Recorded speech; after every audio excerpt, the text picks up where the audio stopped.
Hello and welcome to Miss Charlotte Astrology. I'm Miss Charlotte, a full-time working astrologer, and on this channel I analyze the astrological charts of public figures, and very often they are celebrities. And that certainly is the case today, as I'll be analyzing the astrological chart and the transits of the one and only Jennifer Lopez. So, my assistant texted me and she's like, you need to do this. Sarah's like, you need to talk about JLo. Everyone hates her right now. And then I also, on the same day, have a bunch of you in the comments of one of my videos saying I have to look at her chart. So here we are, and I'm doing it. She has been on the receiving end of some backlash lately, and it started around the time, like it started building up around the time she married Ben Affleck, like a year or two ago. Yeah, and she made this film. It was such a vanity project, and apparently it's not very good. It's getting really terrible reviews. This Is Me movie. It's like from what I understand, it's like a collection of like music videos and clips, and it's all about her. And then she made a documentary, a behind the scenes making of documentary, and Ben's there, and it doesn't look like he's having a lot of fun. And there's a scene where all these artists and other famous people who've been asked to come onto the project have turned her down, and she doesn't seem to understand. Well, what's implied about it is that they don't want to work with her. The excuse is that they're all busy and they can't, but it's implied that they don't want to, and she just seems to be so the word delusional about it. I don't like, it's very uncomfortable and cringeworthy, and to watch. She was on a winning streak for decades, for many, many years. You know, she really worked hard to be where she is. I remember you couldn't escape her, and she could do no wrong, and now she's doing wrong. So this reading will be on, her chart, but also, we're going to try and figure out why she's experiencing the backlash that she is experiencing right now. Sorry, it's a Mercury retrograde, so I'm just like, we are going to be looking at her astrological chart to understand who she is, why she was so successful for so long, and then have a look at the transits to understand why she's experiencing the backlash that she is at the moment. Okay, I hope that was clear. Before I dive in, I want you guys to know I have 50% off my 60-minute Zoom readings, and I have 30% off my 20-minute MP3 readings. So if you would like to support me, that's the best way to do it. It would help me pay off my student loans.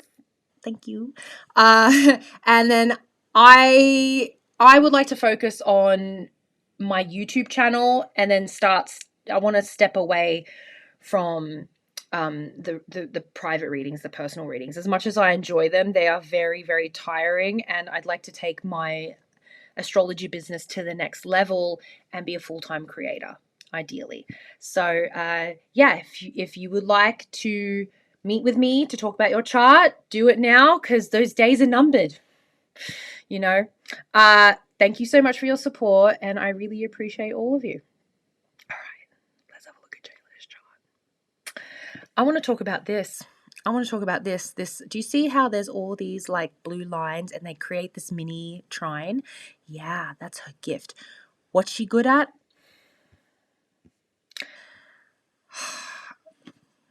I'm not accusing JLo of being on any kind of casting couch or sleeping her way to the top or anything like that. I'm not accusing her. I don't know. Maybe she has, maybe she hasn't. But the Neptune Moon Mars conjunction in Scorpio and Sagittarius tells me that she is willing to do whatever it fucking takes to get where she needs to be. Neptune is a drunk planet. It's a no boundaries planet. It's a bit of a nightmare. It's dreams and it's nightmares. When that lies in a conjunction with Mars, and it is, I know it's an outer sign conjunction, but it's within 10 degrees, I count that. It's a bit of a hooker Mars. I'm not saying that she was literally that. I'm not.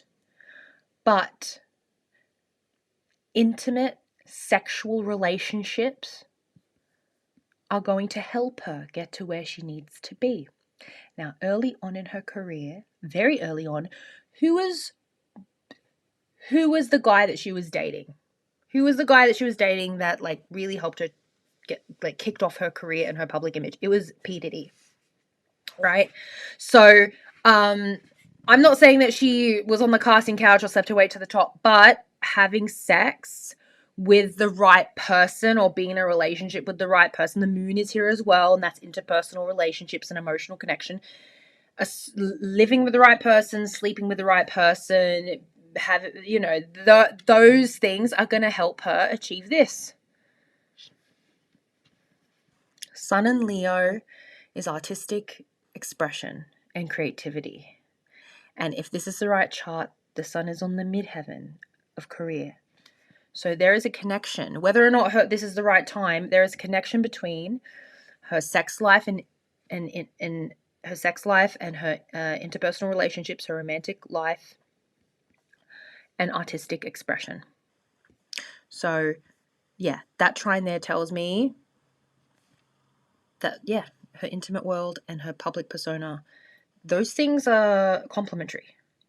Okay. Amber Heard has a Neptune-Mars conjunction in Capricorn, and it's pretty established that she... I mean, I don't know if she was on the casting couch, but I wouldn't be surprised. So yeah, if you got Neptune with your Mars, you got a hooker Mars. It's true. Now, this Jupiter-Uranus conjunction, that forms the apex of this like triangle. So Jupiter is expansion and luck. And then Uranus is the internet. It's viral. It's the World Wide Web, the community, the large, like, right? The large community, the big community, the whole world. So her ability to connect to the right people intimately, which leads to artistic expression and artistic freedom, creates a viral moment, right? So, even before her music was really like, before she became a respected, I know it's changed now, but before she was a respected artist or a respected musician, she went viral for being on the arm of the right person or wearing a really sexy dress to the Golden Globes. I was there, I remember. Literally, she, without even trying, invented Google Images because of that dress. So yeah, she has some really nice placements to be famous and to go viral and to be artistic and to, yeah, it's that's what all those mini trines are.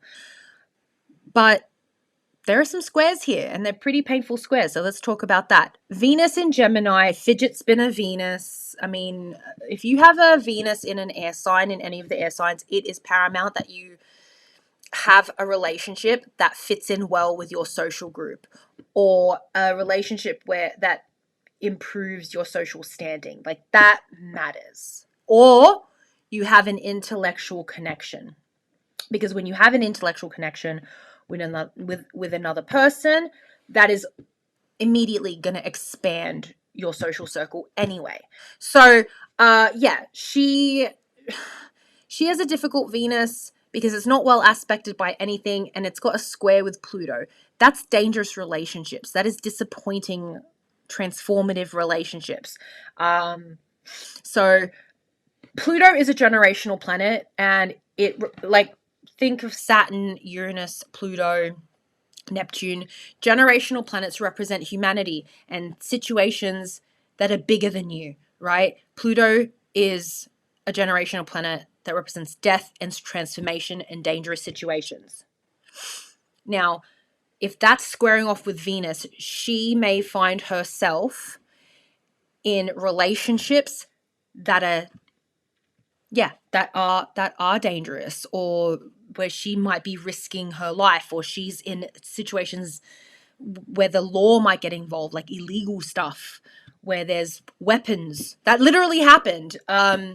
So yeah, she she doesn't have an easy placement. And also Venus in Gemini, it's a bit of a revolving door Venus. Like, I've seen you guys, one comes in, another one goes out. I'm not saying that a Venus in Gemini doesn't have like dry spells or can't remain monogamous, but generally from what I've observed, a Venus in Gemini, they need, like, it's an air Venus. It's a fidget spinner Venus. It always needs someone. You know, if they're not in a committed, forever loving relationship, or it's not even that forever, they need to be with their friends. Like, it's a social, flirty, social butterfly Venus.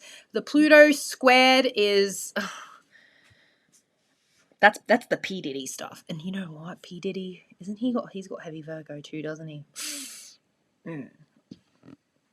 His Virgo placements sit on that Pluto. Like, not easy. But yeah, that's not fun.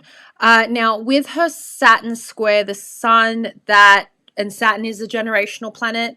That's society. That is authority. You know, it's the patriarch, and that's squaring the sun. So there will be times in her life where people of authority, particularly like men, like father figures, don't approve of her. You can't do that. You're not talented enough. Like, the sun is like expression, artistic expression. So when Saturn squares it, and I have this placement too, the energy is like, who do you think you are? This isn't the right thing to do. You should do A, B, C, and D and fit in. Stop trying to express yourself. You're not that special. You're not that talented. Who the fuck are you? No one. Stay in your box, bitch. That's what it's like to have a squared off sun with a generational planet. Thank God she's got these other things. So while she may not have the respect of the authority, because I don't think she's won a Grammy, right? Like, people like that, like snooty people that run the industry, she may not have their respect, and they look down on her. She's got Jupiter and Uranus in a conjunction, which is the internet, which is the public that do like her, that do accept her, that do enjoy her. So that's really nice. But yeah, she'll never really get the respect. Not until after her second Saturn return. I think when she gets older, she'll be more respected for her contributions, because she is a talented person. I know she's not a great singer, but she's a great performer. And she's been consistent for many, many years. So respect on that. Okay? Yeah. Now, let's talk about this Chiron in Aries. So you guys born in the late 60s and early 70s, mid 70s even, you have this Chiron return right now in Aries. That's why a lot of you guys are wiling out, like these billionaires who are building rocket ships to Mars and shit. Like, it's just wild. The men are wiling out. The men born in the late 60s and early 70s are truly having midlife crises, and they're freaking the fuck out. They don't know what to do. The women are here too, but it manifests differently, because obviously Chiron is in Aries, is the most masculine sign. So it's very much wound of the masculine. So it plays out differently in a woman. So that might be, and it depends on the house it's in, but like wounds with men, like a lot of women in their 50s getting divorced, or just not happy with their husbands, or so problems with men. With her, if this is the right time, and she does have a Libra rising, that Chiron is in the 6th house. So her work, I don't say she's a pretty good work ethic, but her work is being called into question. The integrity of her work is being called into question, because her descendant may be also in Aries. There's going to be a rejection of colleagues, or there's going to be people that work with her that don't buy into her bullshit, at least anymore. There's going to be an eclipse. Like, if you're a Libra rising, just get ready to like kick out some people from your life. Like, that may happen. But transformations, new beginnings, all of that, releasing, because eclipse is not good a time for manifesting, but a really good time to releasing people. She may have to release people, because there were people that worked on her movie. I don't know if they signed NDAs, but they've been chatting. Like, one of the people that was present at the filming of one of her scenes, you know, the scenes with the hair. he said that was the 12th take and they went with that because they just filmed it over and over and over again, and she was just really difficult to work with. Like, she's trying too hard to come off as genuine, and people, the 7th house people, the people that are working with her, are clocking her bullshit, and they're telling the world about it. So yeah, this, and it's tomorrow, isn't it? As I'm filming this, it's like very early in the morning, Monday the 8th of April at like 1 a.m. So this eclipse is happening tomorrow because I'm in the future. So it's, yeah, the 9th of April for us, but the rest of the world's the 8th. So yeah, this is going to happen real soon. We'll see what happens with JLo in the next few days. Maybe there'll be some news about her. I don't know. Maybe not. I'm open to being wrong. But anyway, there's just going to be lots of changes. If this is the correct chart, lots of changes in with the way she works and who she associates with. The problem with her is that she needs to figure out how to create art that has integrity, because she's not been doing that. She creates art to bolster her ego and her image. There's nothing raw and there's nothing really authentic about JLo. Everything is contrived. Everything is, it's just, yeah, it's too contrived. And with her nodal return coming up, it's going to start in January of 2025. I also have my North Node in Pisces, like time to achieve our destiny. And for her, she's had her kids. She's done that. And I think she did have her kids around her nodal return, actually. But her third, actually, nodal return, that's coming up next year. She needs to create something that is raw, that is real. Like, if she were a client and if this was her correct chart, I would tell her, you need to produce something that shows the ugliest side of you, because that's how people are going to love you again, is if they can see you messy. And then 22 degrees, the kill or be killed. So even if she was to produce a piece of art where she is raw and it's still a flop, fucking do it anyway. There's nothing to lose. There's really nothing to lose. Do something that at least might be appreciated in the future. Her North Node is really nicely aspected by that 25-degree Neptune, which rules Pisces. So this doesn't have to be, this doesn't, I mean, it's, I think there's pain. There's always pain. There's always going to be pain in the life of a human being. And I think for her to make this a triumphant nodal return and to achieve her destiny, she needs to show the world her pain and show the world the messiest parts of herself and be vulnerable. The North Node in Pisces is about letting go. Let go of the Virgo 11th house, JLo. Let go. Let go of all of it. Release control. Virgo is like, so it's got like a pole up its ass. You got to get the pole out of your ass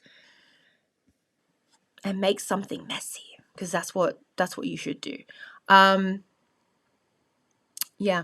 It's really interesting because with this discussion about JLo and her lack of talent, she can't sing, blah, blah, blah, people have been referring back to Mariah Carey, who for years has been saying that she can't sing. And the whole reason why JLo came about, or one of the reasons, was because Tommy Mottola wanted to get back at Mariah for divorcing him. And he gave her some of the music that Mariah was working on and gave it to JLo for her first album. So people are now seeing that Mariah was right the whole time. And Mariah was born with, I think, the same year. Was actually born 1969, right? So these two women were born in the same year. They have the same North Node in Pisces. But Mariah is more favorable. She's got more supporting planets. A lot of her personal planets are very close to that North Node. So as she gets older, she's really coming into her own. Very early on, she wasn't appreciated for her songwriting and her talent, and now she's the queen. JLo got the glory very early on and got it quite, I'm not saying she didn't work hard for it, but it was relatively easy, and now she's releasing to control and she's got to have her downfall. This is her downfall. Her Saturn return is coming up in like 5-ish years. We'll see how that goes. But this might continue, like the reputation, the decline of the reputation likely will continue. But if she can be more earnest and messy and honest, I think she'll be fine. That Saturn on that North Node is not easy. And you know what? If this is the correct chart, she's got Saturn moving through her 5th house of expression. This is the Leo house. So what the things that she's producing right now artistically that she's working so hard on and she's just being a bit of control freak about, they're not being received very well. So yeah, she needs to release control. Okay, that's all I have for you, I think. Yeah. These eclipses on that, yeah, the eclipses right now on Libra and Aries, it's gonna bust up. It's gonna bust up some relationships, like professional at the very least. Okay. Thank you guys for listening. If you enjoyed that, remember to like, subscribe, comment, help me with the algorithm. And if you'd like to purchase a reading from me, I'll link everything below. And I will see you in the Zoom room. Bye.